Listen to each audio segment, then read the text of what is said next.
This is Lee Marshall, CKLW 2020 News. An unidentified young boy was riding his bike on Van Dyke near Lance this afternoon when a steel truck collided with that boy, knocking him about 20 feet. Eyewitness James Mays was there. He called the law, then called the Big 8 to say it was enough to make you sick. Well, they just moved the steel truck off of part of the body, and they were using shovels to put part of the smashed parts in plastic bags. And they put what was left of him on a stretcher and loaded him back to one of the emergency units. And they have just pulled the steel truck off so they could get the rest of it. And he's squashed beyond recognition. You can't tell it's a little boy even hardly. And then he just put him in the truck and get ready to take him away. Meanwhile, a body was discovered in a car on I-75 near the London overpass in Lincoln Park. The car was registered to a Detroit owner, but the corpse was discovered without any identification. An eyewitness was the Big 8 with word that the body was found with a bullet in the back of the head. We asked Lieutenant Robert Heyer of Lincoln Park Police if there's any truth to that story. Yes, we do have a bullet wound of the head, and how many wounds we don't know as yet until we can get them out here and really examine them closely. When you see it happen, the Big 8 wants to know about it on the hotlines at 254-CKLW in Windsor and 961-NEWS in Detroit. It's 20 minutes before 6. This is Grant Hudson, CKLW 2020 News. There he was, the big, burly, hard steel hauling man sitting in the cab of his rig on Van Dyke and Lance, crying. The light had turned green for the little boy to cross the street, and as soon as it turned green, he jumped out into the street, and that the steel truck was coming pretty fast with the load of steel behind him and couldn't stop. And it came through the light and hit the little boy and knocked him about 15 to 20 feet, and then hit him again, and 8 wheels of the truck ran over him. And crushed him pretty bad. And the truck driver sitting behind the wheel of the truck now crying pretty bad. Red B. Marshall of Niles has a brand new bank account bulging with the $200,000 he won at today's Michigan Lottery Super Draw.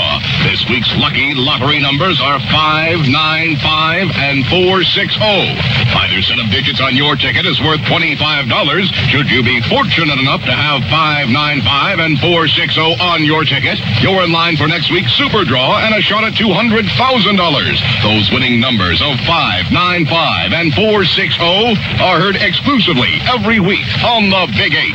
Lee Marshall, 2020 News. The carcass has been pulled from a car along I-75 in Lincoln Park. Well, the Michigan State Police Crime Laboratory technicians are here.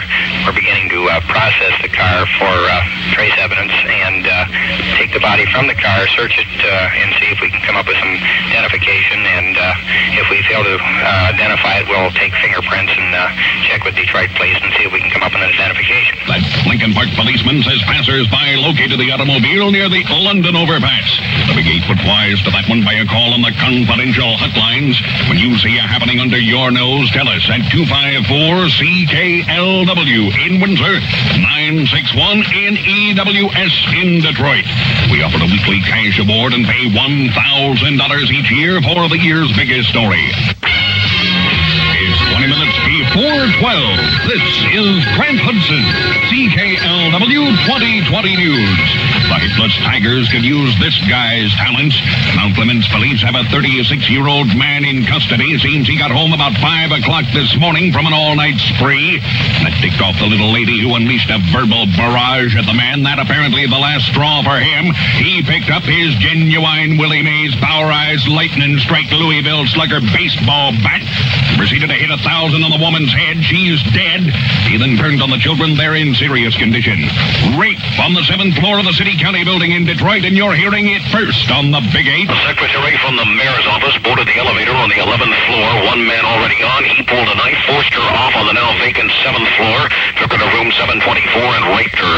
Screams were heard all over. Officers on the 11th went down to check, couldn't find the room, and by the time they did, the sex deviant was gone. The helpless secretary just lying on the floor. She's in good condition but shaken. Elevators don't stop on the 7th floor now, and security inside the building has been beefed up considerably. Rainville, Carlisle, 2020 News. When you see news happen near you, tell the Big 8 anytime. Motor City Mayor Roman Gribbs has a mad on for an unidentified rapist. A butcher knife-wielding pervert cornered a secretary in the elevator at Detroit City County building and rode her to the vacant 7th floor and proceeded to sexually assault her. After the incident, he put his blade away and bolted, leaving the young secretary to fare on her own.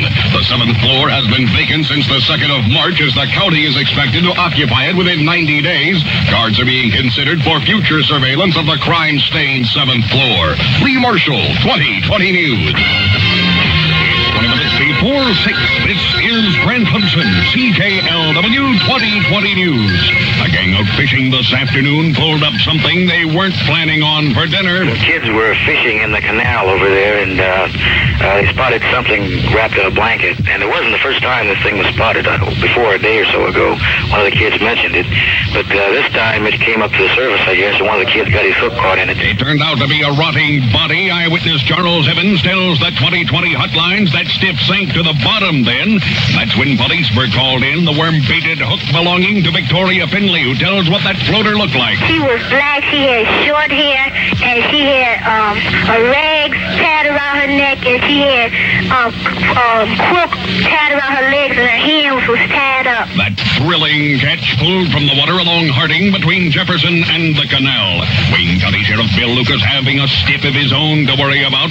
That body located south of Ecorns in Van Buren Township. The man shot in the head right through the blanket he was wrapped in. His body was found in an open field.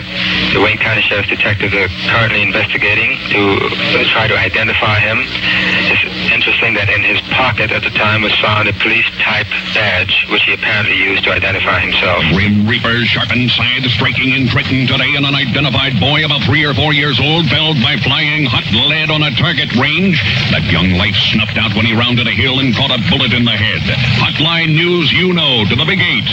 Anytime, 24 hours a day.